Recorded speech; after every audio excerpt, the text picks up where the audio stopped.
Quick, what's your favorite marketing attribution model? If you're like 3 out of 4 marketers, you might not have an answer. In this week's episode, we've got a crash course in marketing attribution that's sure to help your brand grow. Plus, special guest Chris Aburime joins us with his thoughts on how every marketer can be successful with attribution. Tune in for all that and more.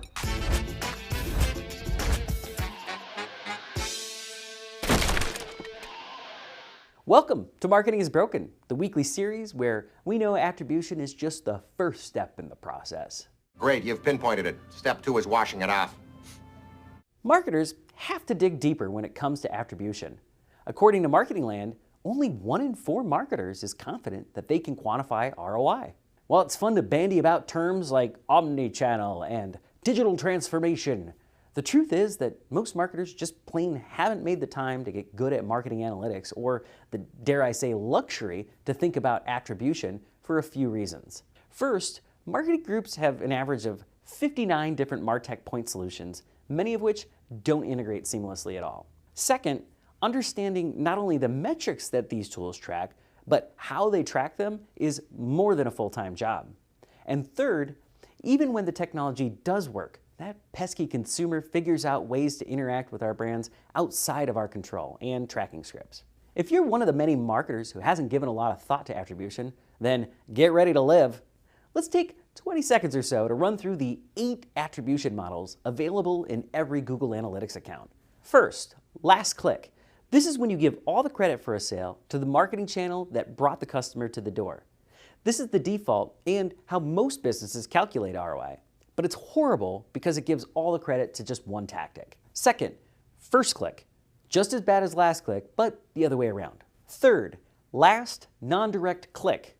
This is last click, but not including people who typed in the website as their conversion visit. Fourth, last Google Ads click.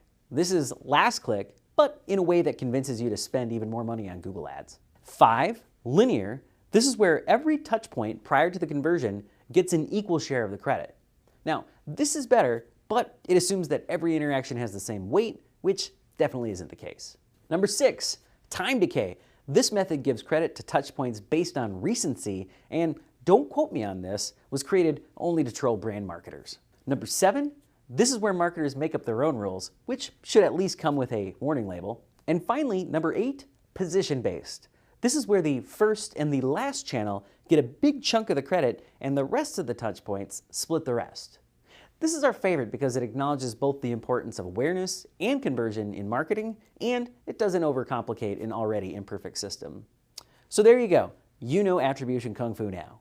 We wanted to know what to do with this newfound attribution knowledge, so we reached out to Chris Aburime, most recently the EVP and co-founder of digital marketing agency Attribution, to ask him a few questions about how marketers should think about attribution. So how often do clients approach you with questions about attribution, and what are they asking? Yeah, I mean, the more sophisticated clients are definitely the ones that typically reach out about attribution. I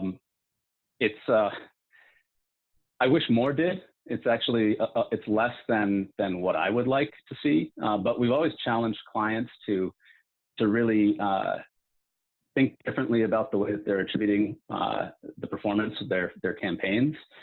It's not always easy though, because clients just aren't there yet.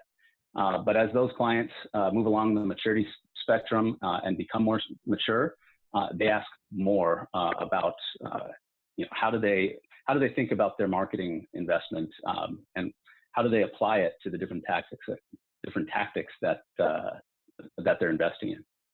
And that's really where that conversation typically starts.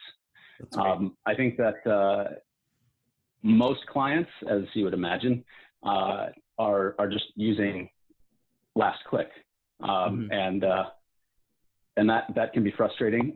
But it's also really exciting to introduce new thoughts, new ways of doing things, and prove that that's actually a better way. So yeah, that's great. I hope that answers your question.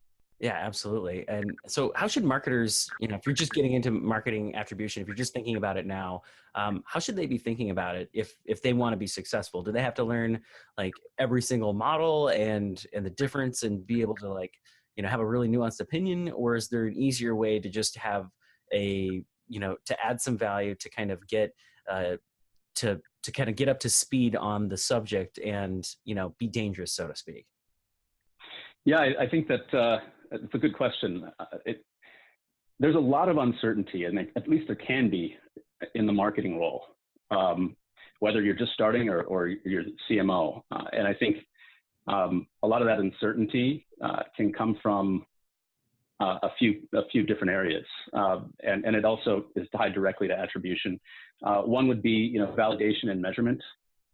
So lack of visibility into your reporting, into the results of the marketing investment, poor or inaccurate reporting of performance, and the inability to connect that data together across different channels, across different platforms and technologies. Another one would really be whether or not their peers trust them with the data that they're communicating.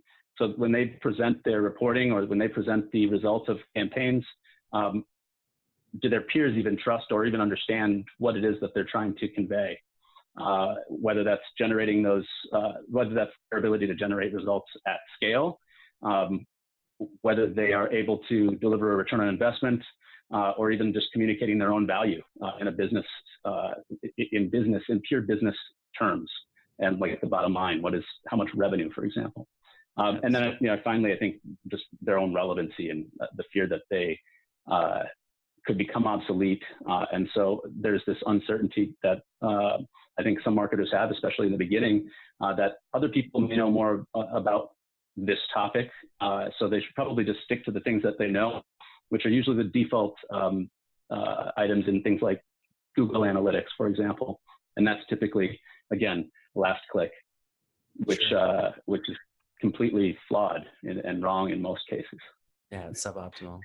Well, that gives a lot of people, I think, a lot to think about and helps make it a little bit more approachable, which I think is important. Last question for you.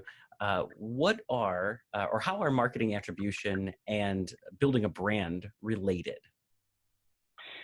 Yeah, I mean, now more than ever, brand building is about data. And that's the key. That's critical. We're all aware of the fact that the customer journey is multidimensional, and it can be very complex. It involves multiple touch points. But oddly, the analysis and the data that a lot of companies make their critical decisions on is simply wrong. And that, again, that can lead to uncertainty and frustration, lack of confidence, and repeated mistakes as a result, which costs a lot of money. Sadly, spending money isn't usually that difficult to report on. So when you're building a brand, you can easily say this is how much money something costs. But maybe not as easily, maybe it's not as easy to attribute those dollars to a return. And so it does actually always surprise me still when marketers will say things, or even non-marketers will say things like, that's just not scientific, or that's not realistic, almost as if a new attribution model is like black magic. Sure. Or just kind of fake, or they're using this model to report the way that they want to see the data, which is certainly possible because it's data, but it's, the non-last click is almost always better than last click, or non-single click, first or last. Absolutely. Chris Aburime, thank you so much for your time. Thank you. How often does attribution come up in your day-to-day conversations?